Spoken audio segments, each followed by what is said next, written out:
அனைவருக்கும் வணக்கம். என் பெயர் சரவணன். நான் 4ஆம் வகுப்பு படிக்கிறேன்.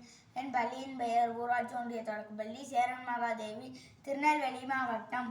உள்ளங்கையில் ஓர் உலகம், உலகை சுற்றி காட்டிடுவேன், உனக்கு மகிழ்ச்சியை தந்திடுவேன். என்ன வேண்டும் என்றாலும் இணையும் ஒன்றை சொல்லிடுவேன். இணைய வழியில் அனைவரையும் இணைந்தே இருக்க செய்திடுவேன். கடிதம் அனுப்ப வேண்டுமென்றால் விரைந்தே அனுப்ப துணை புரிவேன். தகவல் கஞ்சியும் நான் தானே, தரணி போற்றி மகிழ்ந்திடுவேன். உள்ளங்கையில் உலகை சுருக்கி ஒன் கையில் உழவிடும் கலினி நான் தானே.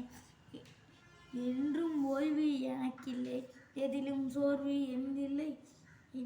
எந்த பொருளின் செய்தியையும் எடுத்து தருவேன் ஒரு நொடியில். உள்ளங்கையில் ஓரலகம், உள்ளத்தை காட்டும் கண்ணாடி. என்னை எல்லாரும் ஏற்றம் கொண்டே அழைத்திடுவார். நன்றி, வணக்கம்.